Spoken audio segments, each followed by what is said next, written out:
everyone, and welcome to the weekly wrap for week 9. My name is Maryann Simson, director of Apex Media. And I'm Seth Miller from PaxX.aero. And Maryann, for the last few weeks we've been talking about all sorts of solutions and changes to the in-flight experience and on the ground that are talking about, how the cabin's going to evolve, how passengers might be a little more protected as they travel. And surprise, surprise, this week is no different. Yeah, that's right. Last week in particular, we picked up on the story of the Germ Falcon, being commandeered by Honeywell. So it put a lot of brand power behind this unique innovation, giving it wings, so to say. And this week, we're going to talk about a different sort of cabin hygiene solution.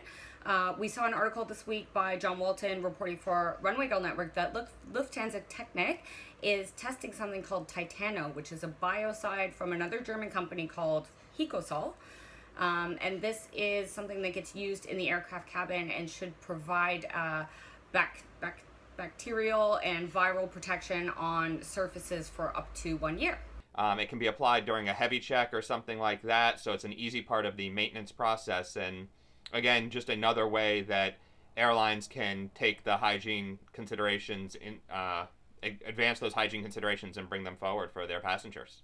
Yeah, and I think the cool thing about what Lufthansa Technik is doing here is that because some certification or regulatory measures, don't really apply to this yet or haven't been created for this type of process yet, so they could technically just start doing it, I think, but they've decided to develop some criteria and try to test and certify and make sure that it's safe for people and it's safe for materials. They're doing that right in-house. Yeah, very cool that they're bringing it in-house, and also certainly a good idea to have some standards and metrics that they're testing against to make sure it really both works and is safe longer term for the passengers. All right, and in addition to surface coatings, surface cleanliness, air filtration is a hot topic over the last few weeks, isn't it? Absolutely, and this week one of the big bits of news is that the idea of the HEPA filter that can sort of remove the potential virus bits from the air on an airplane is huge, but we've seen that in older airplanes that they don't necessarily have the HEPA filters built in, and so that's been a challenge for a couple different airlines, a couple operators of types. Collins Aerospace came up with a retrofit option for some of the Dash 8 models, the 100, 200, and 300 series, that they're calling a drop-in solution. So basically take the existing filter out and replace it with, I think, sort of a slightly more advanced version of a filter that's both HEPA compliant and can sort of, slots in and fills the gaps around where the old space was to bring that option to some of the older aircraft. So they're seeing some customers come at them for this. They claim that they've got at least 5 already interested, and actually I wrote a story about it, and another airline reached out to me asking for how to buy it. So I'm definitely hoping for that commission from Collins Aerospace when it comes through, but also good to see that the product is extending. Yeah, it sounds like people are really snapping it up. And if it's as easy to sort of retrofit as it sounds, then it's a bit of a no-brainer, isn't it? Also in air filtration solutions, Teague this week came out with an announcement for a product that they've got in development. They published a white paper alongside to sort of detailing evidence and studies that they've done to support why this is such a good solution in their mind. They call it the Air Shield, and this is also a retrofit solution. They think it can be 3D printed, quickly manufactured, quickly deployed, and basically what it does is sort of redirect the airflow from the gaspers that are above every individual seat in particular to create an air shield around passengers, which would cause particles from speaking, coughing, sneezing, for example, to be caught into the airflow and brought down to the bottom of the aircraft through those HEPA filters much faster than if that wasn't there. Yeah, and it's interesting, to me, that the gaspers provide sort of a cone of air or a column of air, and this converts that into a flat shield, is what Teague is aiming for, and just puts it out in front of the person's face and just sort of creates literally a wall of air. It's a neat concept. I'm a little skeptical about, again, we're faced with the idea of, our airline's going to spend money to do anything really at this point. But putting sort of new hardware onto airplanes seems like a relatively low priority. But definitely a cool concept in terms of repurposing the gaspers that way. Yeah, absolutely. What I personally like about this one is that it's a lowish tech solution. It is simply enhancing the efficacy of the HEPA filters, which modern jets already have, and sort of diverting the air down there even quicker, creating a shield, like you said. And I think it's a long-term overall hygiene solution. There's a lot of practices that we're using today: face mask, gloves, full PPE for crew. We've seen spaceman jumpsuits. That stuff is all going to go away, but I feel like this solution, if it were picked up, maybe even down the road, is just generally good for health and for reducing, I think, the odds that things will be transmitted between passengers in flight. Yeah, there's also a Chinese challenge that not all airlines have individual gaspers, especially on the wide bodies. So that could pose some problems, but certainly on the narrow bodies, they are a standard offering. So we'll see. It's not all air filtration and UV light and things like that and decontamination. There's also some in-cabin practices that are changing and coming along and evolving that are affecting the way passengers and crew interact. And a lot of that comes down to catering. And there's been some serious changes in the way catering has been delivered on airplanes these days. And mostly, I would argue, probably not great for passengers. Yeah, well, since the beginning of this crisis, airlines have sort of gone from doing no food and beverage service to now trying to reintroduce food service with as little touches as possible. So what we're seeing is lots of pre-packaged, totally sealed, everything wrapped up, the stamp of nobody's touched this, for the lack of better words, on it, which for passengers in economy is not really going to be anything new. I think in a lot of economy flights, you're kind of just used to having your food dropped in front of you and then picked up 3 hours later, an hour later or whatever. But I think the people in business and economy have been feeling the sting. And I think part of this is because airlines just don't really know what the best practice is going forward. Caterers maybe are not aligned on what they should be doing. But last week, in an effort to sort of help the industry get back on track and also to help passengers understand how safe airline catering really is, the Airline Catering Association released some standards and guidelines to help that part of the industry follow best practice measures to get back online. It was very nice that we were able to actually talk with Fabio Gamba from the ACA about how this is going to work. Yeah, so Fabio was keen to come on and talk a little bit more about the paper that they've got. It's free on the website for anybody to go and download so they can start following those guidelines right away. Unfortunately, he couldn't join us live on the show, so he has pre-recorded some responses to questions that we had. So let's have a look at those. Hello, Maryann and Seth. Thanks for having me today.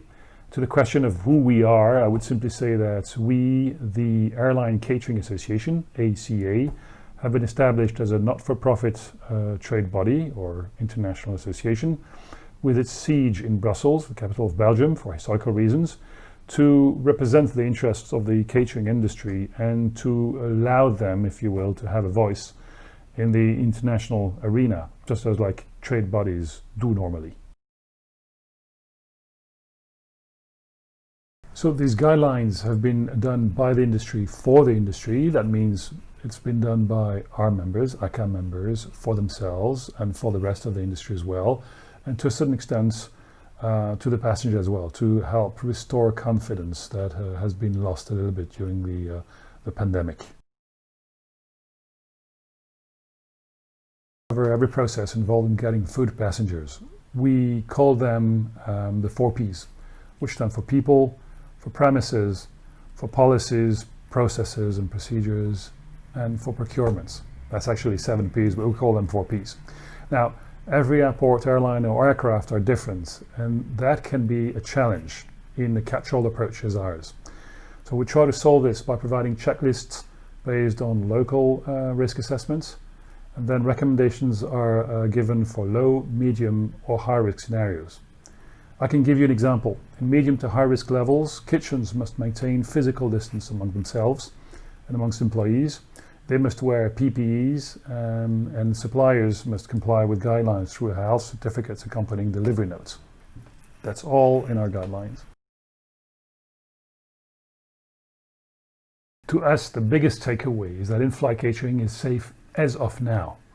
Our industry has always met the needs of our passengers, and that has not changed. The guidelines that we have just published ensure that airline catering providers around the world can continue to meet the demands despite the coronavirus challenge, and of course, by keeping abreast of local conditions, which are in constant flux. So my best piece of advice for the industry is to be ready to make the necessary changes whenever immediately they are needed and where they are needed. This is actually the essence of our guidelines, and I have complete trust in the ability of this industry to do it and to adapt appropriately.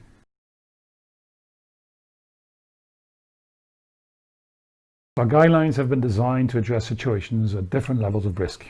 Safety measures can be ramped up, for instance, if a virus hotspot is detected. And even in low-risk situations, kitchens must be always ready to make changes and ensure that there is business continuity. So if and when other public health crises arise in the future, I think our guidelines can continue to be applied in the same way. The framework we use can be easily adapted to account for different disease vectors. But obviously, I hope it won't happen.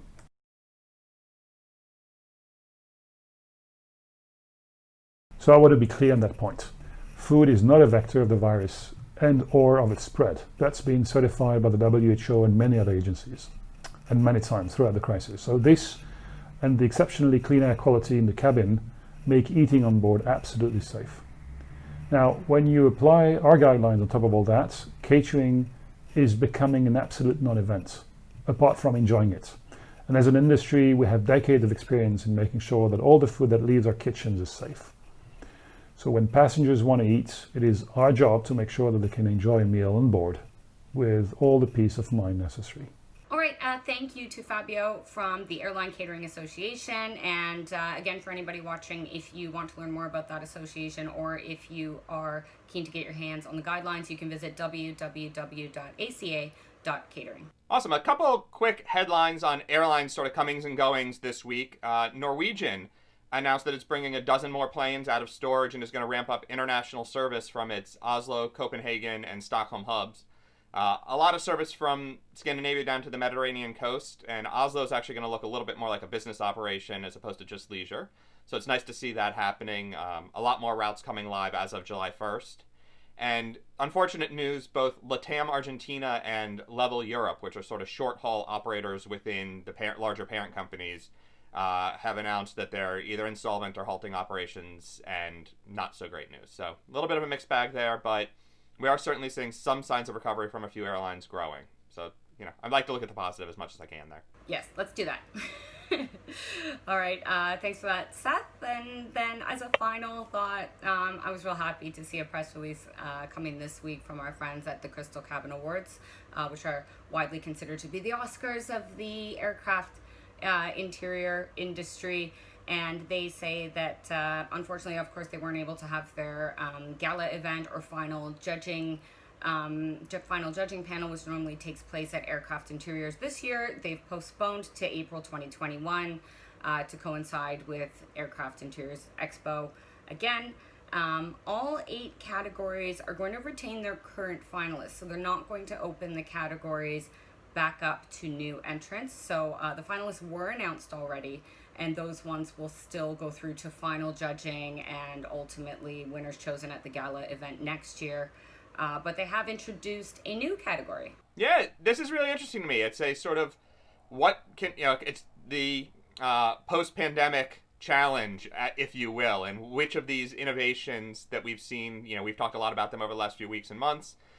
There certainly will be more in the coming months, and so which of these is truly the most innovative and best solution for passengers? It's going to be real interesting to see who can win that one. Yeah, it's going to be really exciting to see the way this new category shapes up and what the criteria are and the requirements for who can enter, and how the judges plan to judge that, because there's so many different innovations that we've seen here in the last few weeks, and they run the gamut from like full programs, branded programs between airlines, tie-ups with cleaning companies. We've got technology, we've got cleaning products, hardware. So I think they're gonna have their work cut out, I think, trying to define this new category, but it's fun to see nonetheless. Absolutely. All right, well, that's all the time we have this week for the weekly wrap. Thanks again to our sponsors, West Entertainment. Thank you, Seth, for joining. It's my pleasure. Make sure you follow both me and Maryann on social media. Click that like and subscribe button right down there. Make sure you follow the Apex Association YouTube channel for more updates on the weekly wrap and other awesome PAX information. Bye.